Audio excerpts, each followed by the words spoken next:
Hi friends, welcome back to Samtanu creations. Friends, ನಾನು ಆಗ್ತಾ ಇರೋ ಡಿಸೈನಿಗೆ ಅರಳೆ ದಾರ ತಗೊಂಡಿದ್ದೀನಿ. ಹಾಗೆ ನೀಡಲ್ ನಂಬರ್ 10 ತಗೊಂಡಿದ್ದೀನಿ. ನೀವು 8 ಬೇಕಾದರೂ ತಗೋಬೋದು. ಸ್ಟಾರ್ಟಿಂಗಲ್ಲಿ ಲಾಕ್ ಮಾಡ್ಕೊಳ್ಳೋಣ. ಇಲ್ಲಿ 2 ಸಲ ನಾನು ಲಾಕ್ ಮಾಡ್ತಾ ಇದ್ದೀನಿ. ಮಾಮೂಲಾಗಿ ನಾವು ಲಾಕ್ ಮಾಡ್ತೀವಲ್ವಾ, 2 ಸಲ ಸಿಂಗಲ್ ಕ್ರೋಶದಲ್ಲಿ ಆ ಥರ ಲಾಕ್ ಮಾಡ್ತಾ ಇದ್ದೀನಿ. 2 ಸಲ ಲಾಕ್ ಮಾಡಿ ಆದಮೇಲೆ ಬಟ್ಟೆಗೆ ನಾವು ಮತ್ತೆ 3 ಸಲ ಸಿಂಗಲ್ ಕ್ರೋಶದಲ್ಲಿ ಲಾಕ್ ಮಾಡ್ಕೋಬೇಕು. ನಿಮಗೇನಾದರೂ ಕುಚ್ಚಬೇಕು ಅಂತ ಹೇಳಿದ್ರೆ 4 ಚೈನ್ಗಳನ್ನು ತಗೋಬೋದು. ನಾನಿಲ್ಲಿ ವಿತೌಟ್ ಕುಚ್ಚು ಅಂತ ಮಾಡ್ತಾ ಇದ್ದೀನಿ. ಹಾಗಾಗಿ ಇಲ್ಲಿ 2 ಸಲ ಲಾಕ್ ಮಾಡಿ ಮತ್ತೆ 3 ಸಲ ಈ ರೀತಿ ಸಿಂಗಲ್ ಕ್ರೋಶದಲ್ಲಿ ಲಾಕ್ ಮಾಡಿಕೊಂಡೆ. ಇದಾದಮೇಲೆ ನಾವು 2 ಚೈನ್ನ ತಗೋಬೇಕು. 2 ಚೈನ್ನ ತಗೊಂಡು ಸೂಜಿ ಮೇಲೆ 2 ಸಲ ದಾರ ತಗೊಳ್ಳಿ, ಅಂದರೆ ತ್ರಿಬಲ್ ಕ್ರೋಶ. ಈ ರೀತಿ ಸ್ಲ್ಯಾಂಟಿಂಗ್ ಟೈಪಲ್ಲಿ ನೀಡಲ್ನ ಇಟ್ಟು ಅಲ್ಲಿಂದ ನಾವು ಒಂದು ತ್ರಿಬಲ್ ಕ್ರೋಶನ ತಗೋಬೇಕು. 2ರಲ್ಲಿ 1 ಮಾಡ್ಕೋಬೇಕು, ಮತ್ತೆ 2ರಲ್ಲಿ 1 ಮಾಡ್ಕೋಬೇಕು, ಮತ್ತೆ 2ರಲ್ಲಿ 1 ಮಾಡ್ಕೋಬೇಕು. ಈ ರೀತಿ ಒಂದು ತ್ರಿಬಲ್ ಕ್ರೋಶ ತಗೊಂಡಾದ್ಮೇಲೆ ಇವಾಗ ಏನು ತ್ರಿಬಲ್ ಕ್ರೋಶ ತಗೊಂಡಿರ್ತೀವಲ್ವಾ, ಅದರೊಳಗಡೆ ಹೋಗಿ 1 ಸಲ ಸಿಂಗಲ್ ಕ್ರೋಶದಲ್ಲಿ ಲಾಕ್ ಮಾಡ್ಕೊಳ್ಳಿ. ಇದಾದಮೇಲೆ ಥ್ರೆಡ್ನ ಸ್ವಲ್ಪ ಮೇಲ್ಗಡೆ ಎಳ್ಕೊಂಡು ಒಂದು ಬೀಡ್ಸ್ನ ಇನ್ಸರ್ಟ್ ಮಾಡ್ಕೋಬೇಕು. ಸ್ವಲ್ಪ 1 mm ಬೀಡ್ಸಿಗಿಂತ ಇದು ಸ್ವಲ್ಪ ದೊಡ್ಡದು. ಬೀಡ್ಸ್ ಇನ್ಸರ್ಟ್ ಆದಮೇಲೆ ಬೀಡ್ ಲಾಕ್ ಏನು ಬೇಡ, ಡೈರೆಕ್ಟಾಗಿ ತ್ರಿಬಲ್ ಕ್ರೋಶ ಏನು ತಗೊಂಡಿರ್ತೀವಿ ಅಲ್ಲಿಗೆ ಹೋಗಿ 1 ಸಲ ಲಾಕ್ ಮಾಡ್ಕೊಳ್ಳಿ, ಮತ್ತು ಇನ್ನೂ 1 ಸಲ ಲಾಕ್ ಮಾಡ್ಕೊಳ್ಳಿ. ನೋಡಿ, ಈ ಥರ 1 ಸಲ ಬೀಡ್ ಇನ್ಸರ್ಟ್ ಆದಮೇಲೆ ಲಾಕ್ ಮಾಡಿಕೊಂಡು ಇನ್ನೊಂದು ಸಲ ಲಾಕ್ ಮಾಡ್ಕೋಬೇಕು. ಮತ್ತು ಥ್ರೆಡ್ನ ಎಳ್ಕೊಂಡು ಬೀಡ್ಸ್ನ ಇನ್ಸರ್ಟ್ ಮಾಡ್ಕೋಬೇಕು. ಬೀಡ್ಸ್ ಇನ್ಸರ್ಟ್ ಆದಮೇಲೆ ಬಟ್ಟೆಗಲ್ಲ ಆ ತ್ರಿಬಲ್ ಕ್ರೋಶಕ್ಕೆ ಈ ರೀತಿ ಸಿಂಗಲ್ ಕ್ರೋಶದಲ್ಲಿ ಲಾಕ್ ಮಾಡ್ಕೋಬೇಕು. ಇನ್ನೂ 1 ಸಲ ಲಾಕ್ ಮಾಡ್ಕೋಬೇಕು. ಬಿಗಿನರ್ಸಿಗೆ ಸ್ಪೇಸ್ ಸಾಕಾಗಲ್ಲ ಅನ್ನಿಸ್ಬೋದು, ಆದರೆ ಸಾಕಾಗುತ್ತೆ. ಪ್ರತಿ ಬೀಡ್ಸ್ ಇನ್ಸರ್ಟ್ ಮಾಡಿ ಆದಮೇಲೆ 1 ಸಲ ಲಾಕ್ ಮಾಡ್ತೀವಲ್ವಾ, ಮತ್ತೆ ಇನ್ನೂ 1 ಸಲ ನಾವು ಲಾಕ್ ಮಾಡ್ಕೋಬೇಕಾಗತ್ತೆ. ನೋಡಿ, ಈ ಥರ 3 ಬೀಡ್ಸ್ಗಳನ್ನು ಇನ್ಸರ್ಟ್ ಮಾಡಿಕೊಂಡ್ರೆ ಸಾಕು. ಬೀಡ್ಸ್ ಇನ್ಸರ್ಟ್ ಮಾಡಿ ಲಾಕ್ ಮಾಡಿಕೊಂಡೆ. ಹಾಗೆಯೇ ಇನ್ನೂ 1 ಸಲ ನಾನಿಲ್ಲಿ ಸಿಂಗಲ್ ಕ್ರೋಶದಲ್ಲಿ ಲಾಕ್ ಮಾಡ್ತಾ ಇದ್ದೀನಿ. ಈ ರೀತಿಯಾಗಿ ಮಾಡ್ಕೋಬೇಕು, ಕರೆಕ್ಟಾಗಿ ಮಾಡ್ಕೋಬೇಕು, ಸ್ಟೆಪ್ ಬೈ ಸ್ಟೆಪ್. ಆವಾಗ ಡಿಸೈನು ಕರೆಕ್ಟಾಗಿ ಬರುತ್ತೆ. ನೋಡಿ, ಈ ಥರ. ಇವಾಗ ವರ್ಕ್ನ ಬ್ಯಾಕ್ ಸೈಡಿಗೆ ಟರ್ನ್ ಮಾಡ್ಕೋಬೇಕು. 3 ಚೈನ್ನ ತಗೊಳ್ತಾ ಇದ್ದೀನಿ.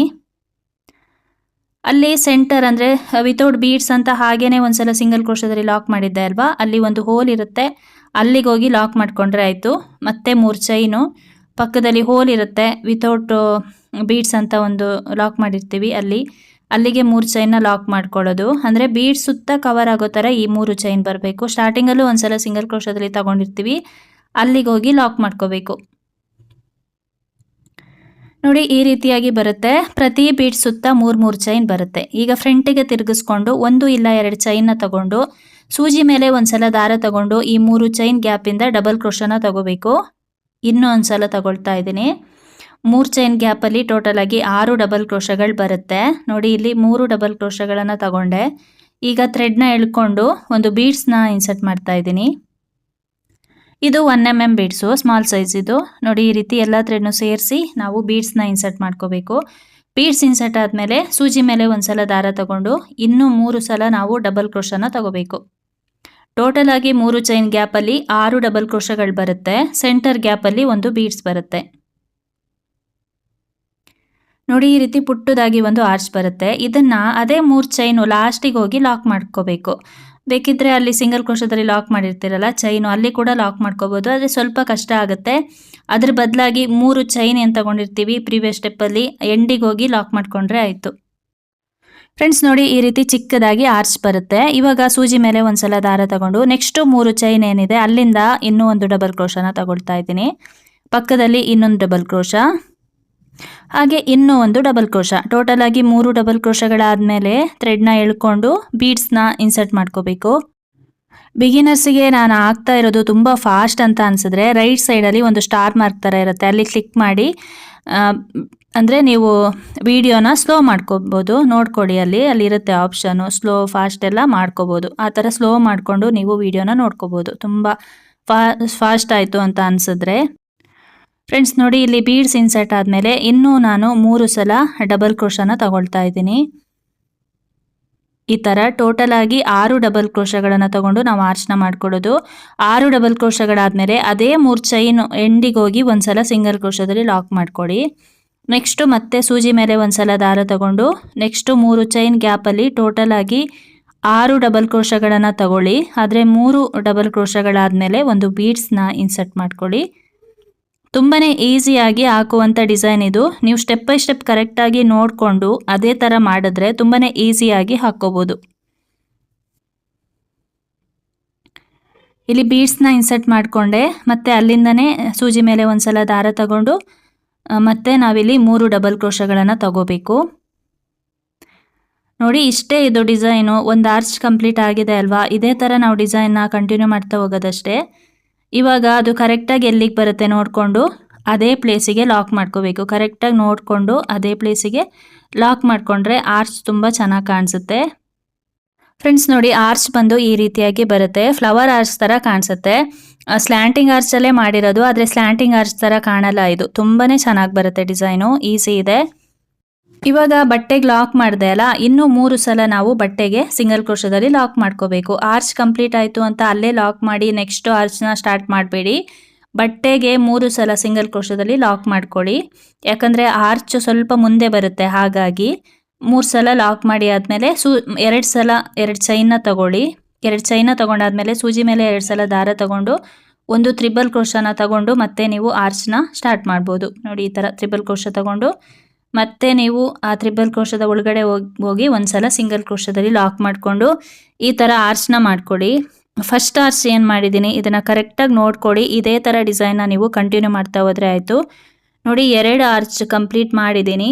ಇವಾಗ ಅದು ಕರೆಕ್ಟಾಗಿ ಎಲ್ಲಿಗೆ ಬರುತ್ತೆ ನೋಡಿಕೊಂಡು ಅದೇ ಪ್ಲೇಸಿಗೆ ನೀವು ಸಿಂಗಲ್ ಕ್ರೋಶದಲ್ಲಿ ಲಾಕ್ ಮಾಡ್ಕೋಬೇಕು. ನಿಮಗೇನಾದರೂ ಕುಚ್ಚಬೇಕು ಅಂತ ಹೇಳಿದ್ರೆ ತೋರಿಸ್ತೀನಿ ನೋಡಿ, ಈ ಥರ ಮಾಡ್ಕೊಳ್ಳಿ. ಕುಚ್ಚಬೇಕು ಅಂತ ಹೇಳಿದ್ರೆ ಲಾಕ್ ಮಾಡಿದೆ ಅಲ್ವಾ, ಇಲ್ಲಿ 4 ಚೈನ್ನ ತಗೊಳ್ಳಿ. 4 ಚೈನ್ ತಗೊಂಡಾದ್ಮೇಲೆ ಬಟ್ಟೆಗೆ ಲಾಕ್ ಮಾಡ್ಕೊಳ್ಳಿ. ಲಾಕ್ ಮಾಡಿಕೊಂಡು ಡೈರೆಕ್ಟಾಗಿ ನೀವು ಆರ್ಚ್ನ ಮಾಡೋಕ್ಕೆ ಹೋಗಬೇಡಿ.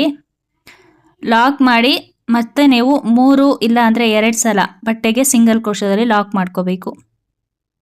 ನೋಡಿ ಈ ಥರ ಇದೊಂದು ನೆನಪಿಟ್ಕೊಳ್ಳಿ. 4 ಚೈನ್ ತಗೊಂಡಾದ್ಮೇಲೆ ಬಟ್ಟೆಗೆ 2 ಇಲ್ಲ 3 ಸಲ ಸಿಂಗಲ್ ಕ್ರೋಶದಲ್ಲಿ ಲಾಕ್ ಮಾಡಿಕೊಂಡು ಮತ್ತೆ 2 ಚೈನ್ನ ತಗೊಂಡು ಮತ್ತೆ ನೀವು ಟ್ರಿಪಲ್ ಕ್ರೋಶನ ತಗೊಂಡು ಆರ್ಚ್ನ ಮಾಡ್ಕೊಳ್ಳಿ. ಯಾಕಂದರೆ ಆರ್ಚು ಸ್ವಲ್ಪ ಮುಂದೆ ಬಂದುಬಿಡುತ್ತೆ, ಹಾಗಾಗಿ ಕುಚ್ಚು ಕಟ್ಟಿದಾಗ ತುಂಬ ಹತ್ತತ್ರ ಆಗಿಬಿಡುತ್ತೆ ಆರ್ಚು. ನಾನು ವಿತೌಟ್ ಕುಚ್ಚು ಅಂತ ಮಾಡ್ತಾ ಇದ್ದೀನಿ, ಹಾಗಾಗಿ ಡಿಸೈನ್ನ ಬರೀ ಆರ್ಚಲ್ಲೇ ಕಂಟಿನ್ಯೂ ಮಾಡ್ತಾ ಹೋಗ್ತೀನಿ. ನೋಡಿ ಆರ್ಚ್ ಕಂಪ್ಲೀಟಾಗಿ ಲಾಕ್ ಮಾಡಿದೆ ಅಲ್ವಾ, ಈಗ 2 ಇಲ್ಲ 3 ಸಲ ಬಟ್ಟೆಗೆ ಸಿಂಗಲ್ ಕ್ರೋಶದಲ್ಲಿ ಲಾಕ್ ಮಾಡ್ಕೋಬೇಕು. ಈ ರೀತಿ ಲಾಕ್ ಮಾಡಿ ಆದಮೇಲೆ ನಾವು ಆರ್ಚ್ನ ಸ್ಟಾರ್ಟ್ ಮಾಡ್ಕೊಳ್ಳೋದು. ಕರೆಕ್ಟಾಗಿ ನೋಡಿಕೊಂಡು ಡಿಸೈನ್ನ ಮಾಡ್ಕೊಳ್ಳಿ. ತುಂಬಾ ಚೆನ್ನಾಗಿ ಬರುತ್ತೆ, ನೀಟ್ ಫಿನಿಶಿಂಗು. ಹಾಗೆ ಆರ್ಚ್ ಕೂಡ ತುಂಬ ಸ್ಟಿಫಾಗಿ ನಿಲ್ಲುತ್ತೆ. ತುಂಬ ಈಸಿಯಾಗಿ ಹಾಕ್ತಾ ಹೋಗ್ಬೋದು. ಒಂದು ಆರ್ಚ್ನ ಕರೆಕ್ಟಾಗಿ ನೋಡಿಕೊಂಡು ಅದೇ ಥರ ಮಾಡ್ಕೊಳ್ಳಿ. ತುಂಬ ಚೆನ್ನಾಗಿ ಬರುತ್ತೆ. ನೋಡಿ ಸ್ಲ್ಯಾಂಟಿಂಗ್ ಆರ್ಚ್ ಥರ ಕಾಣಲ್ಲ, ಇದು ಮಾಮೂಲಾಗಿ ಆರ್ಚ್ ಹಾಕ್ತೀವಲ್ವ ಅದೇ ಥರ ಬರುತ್ತೆ. ತುಂಬ ಡಿಫ್ರೆಂಟಾಗಿ ತುಂಬಾ ಚೆನ್ನಾಗಿ ಕಾಣಿಸುತ್ತೆ ಡಿಸೈನು, ಕ್ಯೂಟಾಗಿದೆ ಡಿಸೈನ್. ಇಲ್ಲಿ ನೋಡಿ ಆರ್ಚ್ ಕಂಪ್ಲೀಟ್ ಆದಮೇಲೆ ಕರೆಕ್ಟಾಗಿ ನೋಡಿಕೊಂಡು ಎಲ್ಲಿಗೆ ಬರುತ್ತೆ ಅಲ್ಲಿಗೆ ಸಿಂಗಲ್ ಕ್ರೋಶದಲ್ಲಿ ಲಾಕ್ ಮಾಡ್ಕೋಬೇಕು. ಎಂಡಿಂಗಲ್ಲಿ 2 ಇಲ್ಲ 3 ಚೈನ್ಗಳನ್ನು ಹಾಕಿ ಥ್ರೆಡ್ನ ಕಟ್ ಮಾಡ್ಕೊಳ್ಳಿ. ಅಲ್ಲಿಗೆ ಡಿಸೈನು ಕಂಪ್ಲೀಟ್ ಆಗುತ್ತೆ. ನೋಡ್ತಾ ಇದ್ದೀರಾ ಅಲ್ವಾ ಎಷ್ಟು ಚೆನ್ನಾಗಿ ಬಂದಿದೆ ಅಂತ ಡಿಸೈನು. ಫಿನಿಶಿಂಗ್ ಎಲ್ಲ ತುಂಬ ನೀಟಾಗಿ ಬಂದಿದೆ, ಈಸಿಯಾಗಿ ಹಾಕ್ತಾ ಹೋಗ್ಬೋದು. ಕುಚ್ಚು ಬೇಕು ಅಂತ ಹೇಳಿದ್ರೆ ಕುಚ್ಚು ಯಾವ ರೀತಿ ಕಟ್ಕೋಬೇಕು ಅಂತ ಕೂಡ ಹೇಳಿದ್ದೀನಿ. ಅಲ್ಲಿ 4 ಚೈನ್ನ ತಗೊಂಡು ಮತ್ತೆ 2 ಸಲ ಸಿಂಗಲ್ ಕ್ರೋಶದಲ್ಲಿ ಲಾಕ್ ಮಾಡ್ಕೊಳ್ಳಿ. ನೋಡಿ ಬ್ಯಾಕ್ ಸೈಡ್ ಏನಾದರೂ ಈ ಥರ ಥ್ರೆಡ್ನ ಜಾಯಿನ್ ಮಾಡಿ ಈ ರೀತಿ ಗಂಟು ಥರ ಬಂದಿದ್ರೆ ಅದನ್ನು ಬ್ಯಾಕ್ ಸೈಡ್ ಮಾಡಿಕೊಂಡು ಅಲ್ಲಿಗೆ ಗ್ಲೂ ಹಾಕಿ ಅಂಟಿಸ್ಕೋಬೇಕು. ಯಾವುದೇ ಕಾರಣಕ್ಕೂ ಆ ಗಂಟೇನು ಕಟ್ಟಿರ್ತೀವಿ ಅದು ಫ್ರಂಟಲ್ಲಿ ಬರಬಾರ್ದು, ಆ ಥರ ಮಾಡ್ಕೋಬೇಕಾಗತ್ತೆ. ನೋಡಿ ತುಂಬಾ ಚೆನ್ನಾಗಿ ಬರುತ್ತೆ.